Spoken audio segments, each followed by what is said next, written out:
So, you want to save the world with clean energy? Make money doing it? Confused about the economic and technical realities of residential and commercial solar, batteries, heat pumps, EVs? Want the real-world scoop on new energy technologies, not manufacturer hype? Then tune in to the Weekly Energy Show, hosted by Barry Cinnamon. Insights from Barry's 40-plus years in the solar and energy industry will help you understand the future ways we'll generate and consume energy. And now, here's Barry. Welcome to this week's Energy Show. Now, society is moving rapidly towards electrification. We'll all use more electricity. It's inevitable. But it's good for the climate, it's good for our health, and it's good for our economy with all the jobs that are being created. And this additional electricity is very inexpensive when you get it from rooftop solar and storage. But utilities have rigged the game for electricity distribution. We're required to buy power from them, and they have a monopoly on power delivery. It's a government-sponsored monopoly, but since they're able to influence the government, they pretty much get what they want. They manufacture energy shortages by restricting competition. And as that competition is restricted, the price that they sell electricity keeps going up. Simple economics. That's why monopolies are basically illegal. In this case, there is a regulated monopoly, but they're not being regulated well. And the fact of the matter is, and the reason this has to change is there are now, because of technology, because of solar technology, battery technology, wind generation, there are cheaper, faster, safer alternatives to get power for your home and your business. So effectively, this electrification is just taking off. It's like a roadblock on the highway after you've entered the highway. We're all on the electrification superhighway. There's a roadblock. The lanes are being narrowed. It's going to cost everybody more money. The utilities are encouraging electrification. It's good. They make more money. I get it. I understand. That's something good for them. Utilities are replacing the gas station, the filling station. But what's not kosher is they're discouraging other fast and inexpensive ways of supplying that power.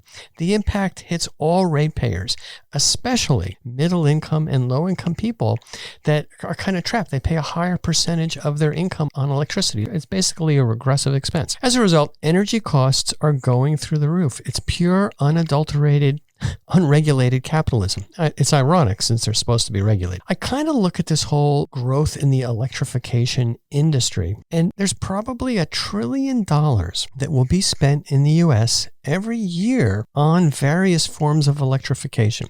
Billions for building electrification and for electric vehicles and building out that infrastructure, billions for wind and solar projects, and billions for upgrading our electrical infrastructure. That's putting in new transmission power lines, upgrading the distribution system, substations with batteries, things like that. And remember, every dollar of tax credit or every dollar of rebate is often backed up by 2 or 3 more private sector dollars. So if you see that there's $500 billion out there for incentives, you can pretty much count on $2 or $3 billion that is going to be totally spent in the process of those projects. So the good news is the supply of electricity can be enormous. We have the Inflation Reduction Act, we have local incentives. It's simple economics.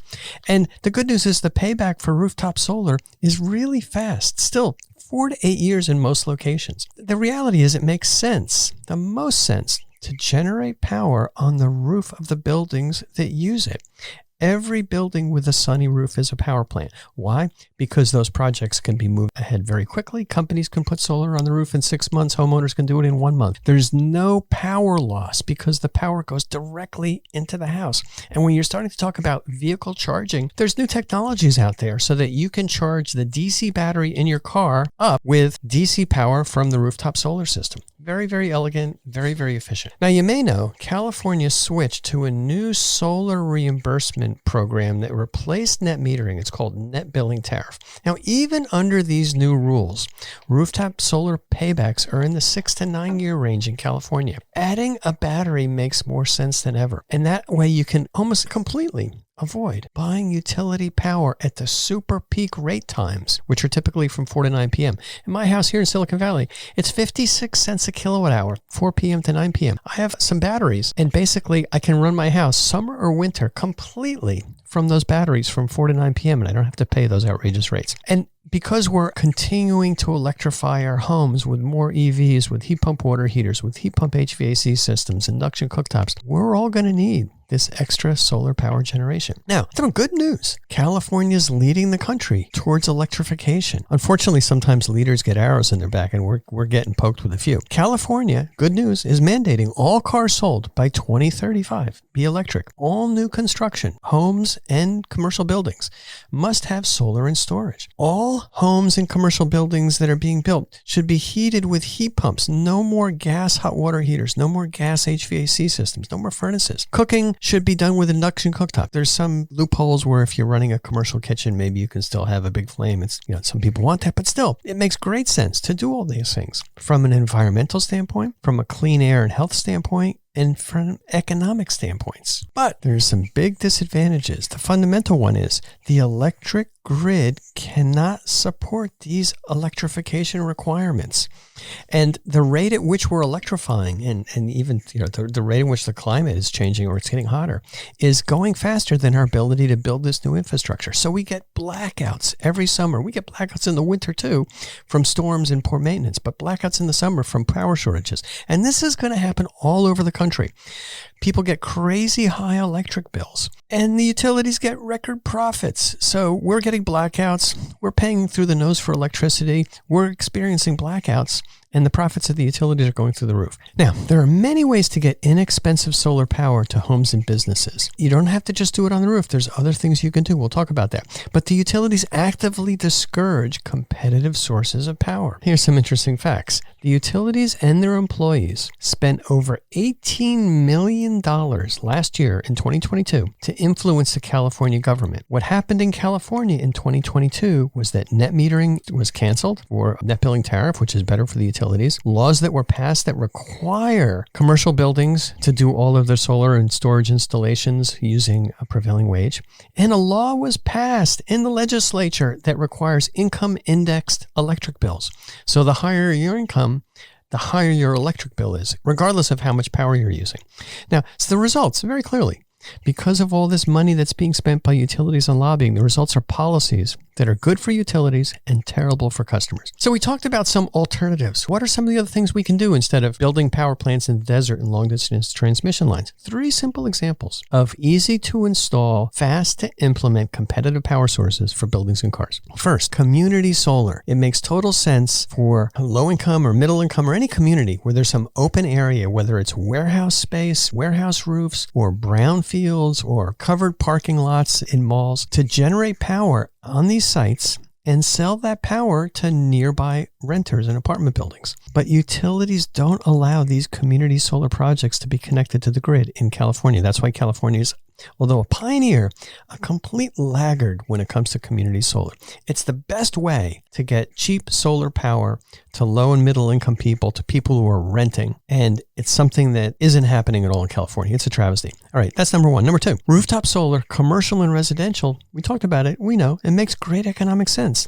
But utilities, by changing net metering and by creating these prevailing wage rules, by eliminating incentives, by delaying interconnections, they're making the costs for these rooftop solar systems artificially high. They could happen much faster. California, once again, is a real laggard when it comes to the cost for solar. There's incredible delays from the utilities. They've eliminated net metering and the other incentives out there. They're just adding costs. Number 3, EV charges. Now, if everybody's driving an EV, if EVs become ubiquitous, we need chargers to be ubiquitous. Otherwise, we're not going to be able to really go very far. We're going to have to, it's really a pain in the neck to charge up your car. If there was a filling station every 100 miles, we wouldn't be driving as many gas cars, but filling stations are on almost every single corner in urban and suburban areas. So what's the problem with utilities limiting EV chargers? They have a monopoly on the power that's delivered to those EV chargers. So they make out like bandits. The last time I used a fast charger on the highway, it cost me 46 cents a kilowatt hour. That was more than gasoline. Secondly, they're making it time-consuming and expensive to install these EV chargers. It takes forever. Now, some of it's understandable because if you're putting in these level 3 high speed, high current, high voltage EV chargers, many of which operate just with DC, you need transformers and you need power pulled into those. But it takes a long time to put that equipment in. So utilities are restricting homes and businesses from putting in EV chargers in lots and lots of ways. Now, if you have an EV, let's just think about it. What's the best way for you to charge up your EV? Well, you want to charge your EV with two criteria. One, you want it to be convenient. One, you want it to be cheap.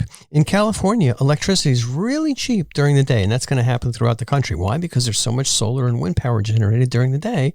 We don't really use as much as being generated. That's when you want to have your EVs. You want to have that 100 kilowatt-hour battery soaking up that power during the day. Where is your car during the day? Your car usually isn't at home. Your car's usually at work or at a parking lot somewhere. So we want chargers at companies and at parking lots, at malls, wherever you're parking your car. The problem is that utilities require, in California, prevailing wages for commercial solar and commercial EV charger installations. So it makes it more expensive for a company to put in commercial charging stations because they've got to do it at prevailing wages, which are much higher. The utilities have also eliminated net metering for commercial customers in California. So what happens is, here's the example. If you have solar at a commercial building, if you're a building owner, the way it used to be is 2 out of 7 days of the week during the weekend when nobody's working, you have excess power being generated. Nobody's parked in the lot. The lights aren't on. The computers aren't running. The business isn't using a lot of power. But now you don't get any value for the power you're sending back. During those 5 days, during the week when people are working, there's tremendous benefits. But they've cut back on those benefits, significantly. The second, utilities are discouraging companies from installing their EV chargers. And this is really subtle, but the way commercial electricity rates work in California, there's two parts.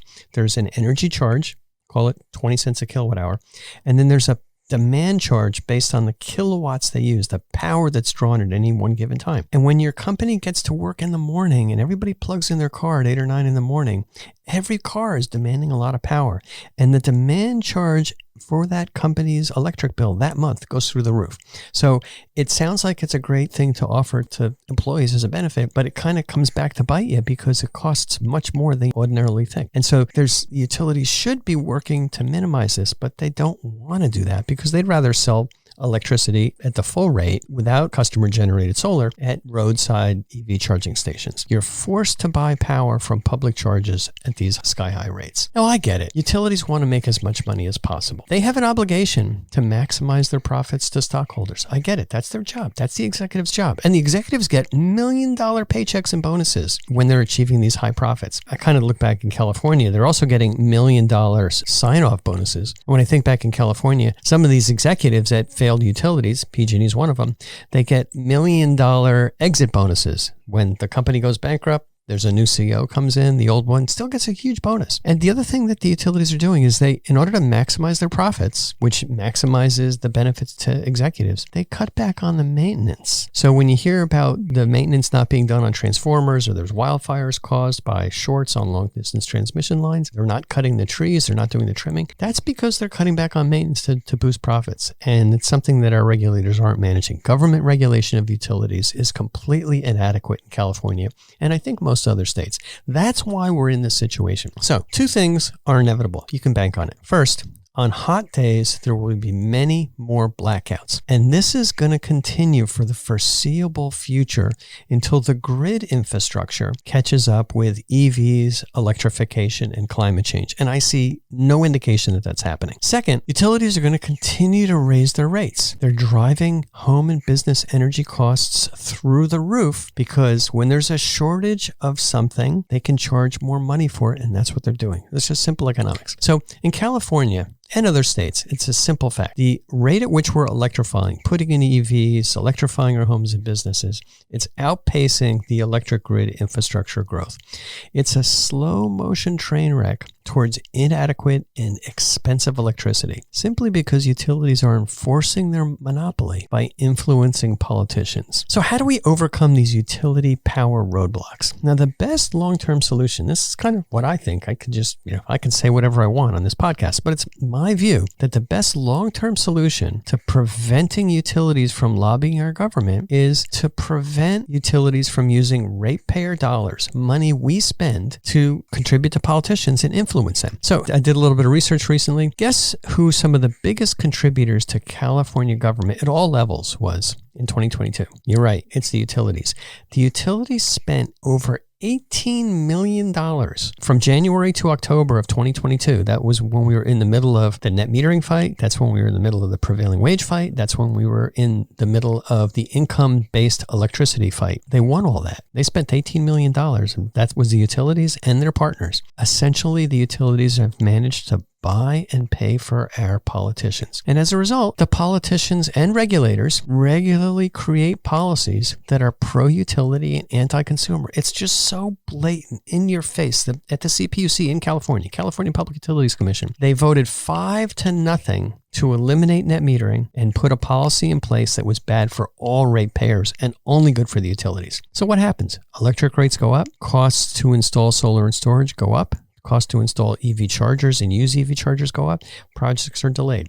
It happens again and again at states throughout the United States. So we need to prevent utilities from lobbying politicians and regulators. They're using our money from our electricity payments to enforce their 100-year-old monopoly on electric distribution, in spite of the fact that technology, solar, wind, storage, electrification, EVs, technology has jumped way ahead of that old obsolete business model. In the meantime, the best thing you can do is continue to electrify. It just makes all the sense in the world. Tremendous incentives to do so. And in order to pay for that electrification, generate your own inexpensive and reliable power. The paybacks, as we talked about for residential and commercial solar, are still fast. It's easy to add extra solar panels if you have an existing system to electrify your home. Put in a heat pump, you might need 7 more solar panels.